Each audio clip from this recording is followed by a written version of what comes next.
The Necklace, by Guy de Maupassant.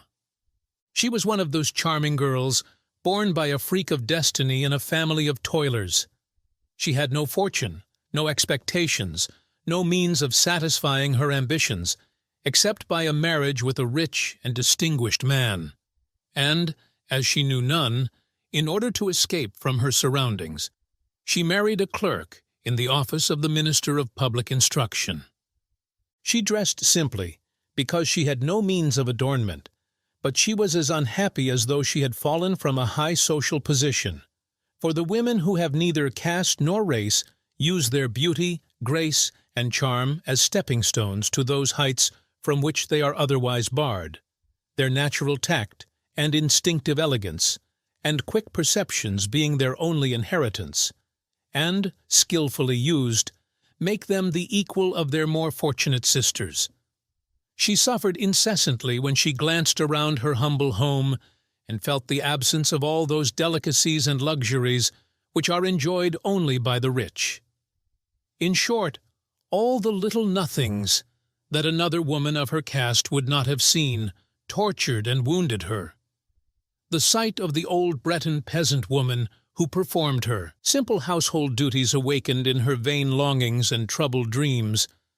She dreamed of beautiful halls, discreetly lighted by candles in great bronze candlesticks, whose rich carpets gave back no sounds, and whose walls were covered with silks from the Orient, and of obsequious footmen half asleep in their large armchairs, ready to attend to your every want at a moment's notice, of large salons draped in ancient silks, of etagères covered with priceless bric-a-brac. She thought also of coquettish small salons made expressly for the 5 o'clock, when one receives only one's intimates or distinguished men of letters, from whom it is every woman's ambition to receive attentions. When she was seated at the table whose cloth had already done duty for 3 days or opposite her husband, who evinced his entire satisfaction with the evening's repast by such exclamations as, "Oh, the good pot-au-feu! I know nothing better." her imagination carried her away to stately banquet halls, whose walls were covered with rich tapestries, portraying scenes in which ancient personages and strange birds were pictured in the middle of a fairy-like forest. She pictured the glittering silver, strange dishes, exquisitely served on marvelous plate, and gallantries whispered and listened to with the sphinx-like smile with which a woman of the world knows so well how to conceal her emotions, all the while eating a rosy trout or dallying with a wing of a lark. She had no toilets, no jewels, and it was for these things that she longed, as the fleet Arabian longs for his native desert. What pleasure to have pleased, been envied, to be seductive and sought after! She had a rich friend, a comrade from the convent, whom she no longer visited, because she suffered from seeing the things she could not have, and on returning wept whole days for grief, regret, despair, and distress. One evening her husband came home radiant, holding in his hand a large envelope. "See," said he, "here is something for you." She nervously tore open the envelope, drew out a card on which these words were printed. The Minister of Public Instruction and Madame Georges Ramponneau beg the honor of the company of Monsieur and Madame Loisel for the evening of Monday, January 18th. Instead of being wild with delight, as he had expected, she threw the invitation on the table with an exclamation of disgust, saying sullenly, "What do you wish me to do with that?" "But, my dear, I thought you would be so pleased. You never go out, and this is an event. I only obtained it after infinite trouble. Everybody wants one. They are much sought after, and they are not generally given to employees. You will see there all of the official world." She looked at him with supreme disdain and said impatiently, "What would you like me to wear?" The secret was out. Manlike, he had not thought of that. "The dress that you wear to the theater," stammered he. "You always look beautiful to me in that." He stopped speaking, stupefied and dismayed on seeing his wife in tears. 2 large tears trickled slowly down her cheeks. "What is the matter? What is the matter?" asked he tenderly. By violent effort, she conquered her grief and calmly said while wiping her humid cheeks, Nothing. Only I have no toilet, and of course cannot go. Give the card to one of your comrades whose wife is fortunate enough to have something suitable for the occasion. Despairingly, he said, "See, Matilda, how much will a dress cost to wear to this ball? One which can also be used for other occasions. Something very simple." She reflected a few moments, figuring in her own mind the sum she could ask without danger of immediate refusal and frightening her economical husband. Finally, she hesitatingly said, I do not know exactly, but it seems to me I might manage with about 400 francs. He paled a little, because he had been saving just that sum to buy a gun for the following summer, when he would go with some of his friends to the plains of Nanterre on Sundays to shoot larks. Stifling his regrets, however, he replied, "Very well. I will give you 400 francs, but try to have a beautiful dress." The day of the fête drew near, but Madame Loisel seemed sad, anxious, and uneasy. Her toilet was ready. What could it be? Her husband said to her one evening, "What is the matter? You have been so queer for the last few days." She replied, It worries me that I have not one jewel, not a precious stone to wear. What a miserable figure I shall be! I think I would rather not go at all. "You can wear natural flowers. It is all the rage at this season, and for 10 francs, you can have 2 or 3 magnificent roses." but she was not convinced. No, there is nothing more humiliating than to be poorly dressed among so many rich women. "But how silly you are. Go to your friend Madame Forestier and ask her to lend you her jewels. You are friendly enough with her to do that." She gave a cry of joy. Yes, that is true. I had not thought of it. The following day she went to her friend and explained her predicament. Madame Forestier went to a closet and took out a large casket, and opening it said, Choose, my dear. They are at your service. She saw first bracelets, then a necklace of pearls, a Venetian cross, gold and precious stones of exquisite workmanship. She tried them on before the glass, unable to decide whether to wear them or not. Have you nothing else? Said she. Oh, yes. Look them over. I don't know what might please you. Suddenly, she opened a black satin case, disclosing to view a superb riviere of diamonds. Her heart beat furiously with the desire of possession. She took them in her trembling hands and put them on over her simple high-neck gown, and stood lost in an ecstasy of admiration of herself. Then, fearfully, hesitatingly, dreading the agony of a refusal, Can you lend me only that? Why, certainly, if it pleases you. she fell on her friend's neck, embraced her tempestuously, and then left hastily with her treasure. The day of the ball arrived. Madame Loisel was a success. Among all the beautiful women, she was the most beautiful, elegant, gracious, and smiling with joy. She attracted the attention of some of the most distinguished men present, and on all sides was heard, "Who is she?" All the attachés of the cabinet sought her dancing card eagerly, and even the minister himself expressed his approval. She danced with pleasure, thinking of nothing but the triumph of her beauty and the glory of her success. Intoxicated by all the admiration, she seemed to float through a cloud of happiness, intensified by her complete victory and the tribute paid to her charms, so sweet to the hearts of women. She left about 4 o'clock in the morning. Her husband had slept since midnight in a small room, deserted except by 2 or 3 gentlemen who also awaited their wives. He threw over her shoulders the modest cloak which she had brought, whose shabbiness seemed to mock the elegance of the ball toilet.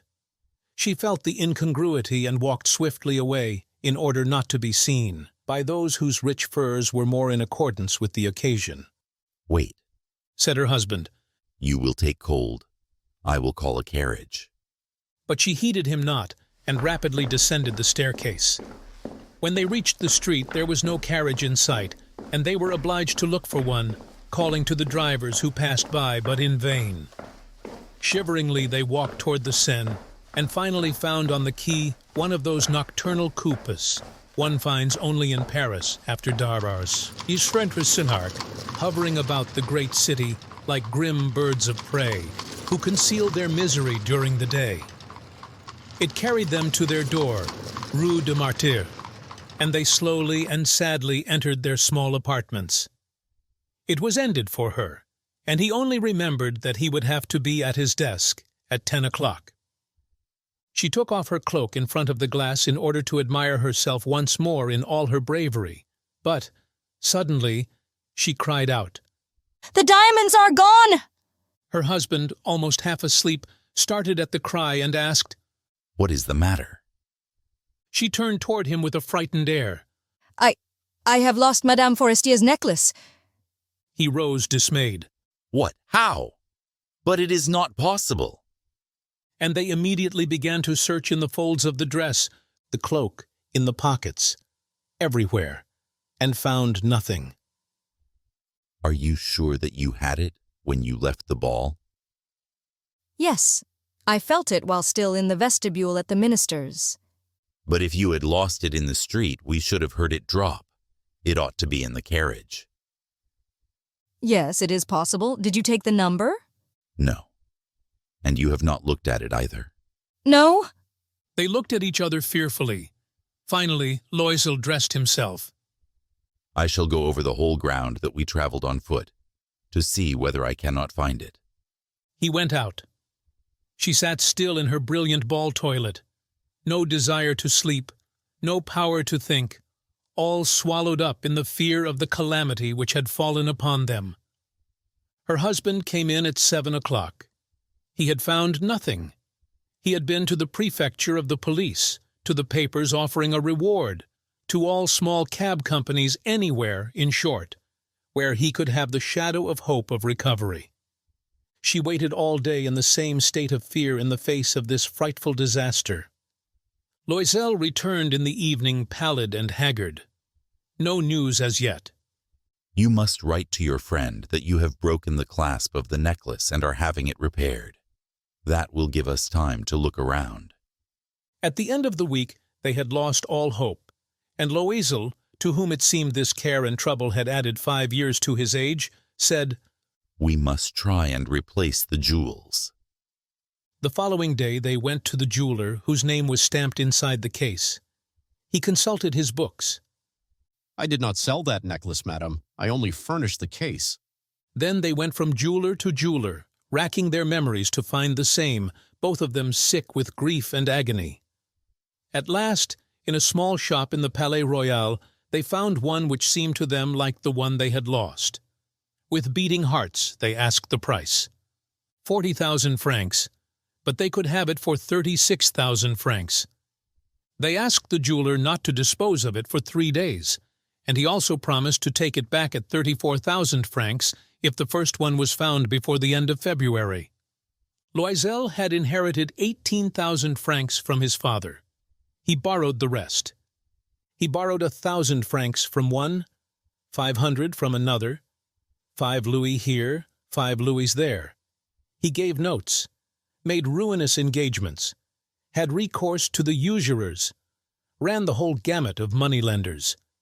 He compromised his whole existence, risking his signature, without knowing that it would be honored, terrified by the agony of the future, by the black misery which enveloped him, by the prospect of all the physical privations and moral tortures.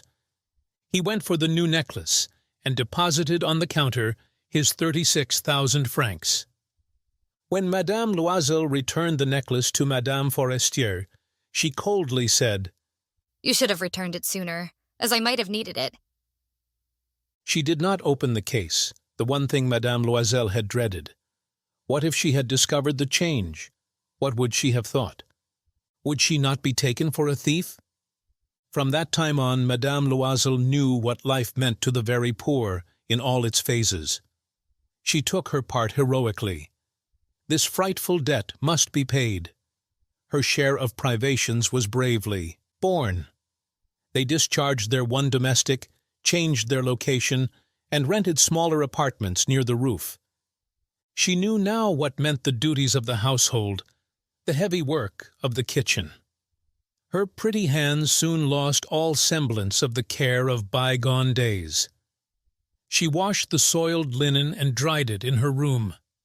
She went every morning to the street with the refuse of the kitchen, carrying the water, stopping at each flight of stairs to take breath, wearing the dress of the women of the people. She went each day to the grocer, the fruiterer, the butcher, carrying her basket on her arm, bargaining, defending cent by cent her miserable money. They were obliged each month to pay some notes and renew others in order to gain time. Her husband worked in the evening balancing the books of merchants, and often was busy all night copying at 5 cents a page. And this life they endured for 10 years. At the end of this time they had paid all the tax of the usurers and compound interest. Madame Loisel seemed an old woman now. She had become strong and hardy as the women of the provinces, and with tousled head, short skirts, red hands, she was foremost among the loud-voiced women of the neighborhood, who passed their time gossiping at their doorsteps. But sometimes when her husband was at his office, she seated herself at the window and thought of that evening in the past, and that ball where she had been so beautiful and so admired. What would have happened if she had not lost the necklace? Who knows? Life is a singular and changeable thing, full of vicissitudes. How little it takes to save or wreck us. One Sunday, as she was walking in the Champs-Élysées to divert herself from the cares and duties of the week, she suddenly perceived a lady with a little child coming toward her. It was Madame Forestier, still young, beautiful, and charming. Madame Loisel stopped short, too agitated to move. Should she speak to her? Yes, certainly. And now that the necklace was paid for, she would tell her everything. Why not? She walked up to her and said, Good day, Jeanne. Madame Forestier did not recognize her and seemed astonished at being spoken to so familiarly by this woman of the people. But, Madame, I think you are mistaken. No, I am Mathilde Loisel. Oh, my poor Mathilde, how you are changed. Yes, I have had lots of trouble and misery since last I saw you, and all for you. For me? And how was that? Do you remember the necklace of diamonds you lent me to wear to the minister's ball? Yes, well, I lost it. lost it. How could you, since you returned it to me? I returned you one just like it, and for 10 years we have been paying for it. You know it was not easy for us who had nothing, but it is finished, and I am very happy. You say that you bought a necklace of diamonds to replace mine. Said Madame Forestier. Yes, and you never found it out.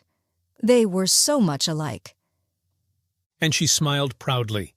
Touched to the heart, Madame Forestier took the poor, rough hands in hers, drawing her tenderly toward her, her voice filled with tears. Oh, my poor Mathilde, but mine were false. They were not worth more than 500 francs at most.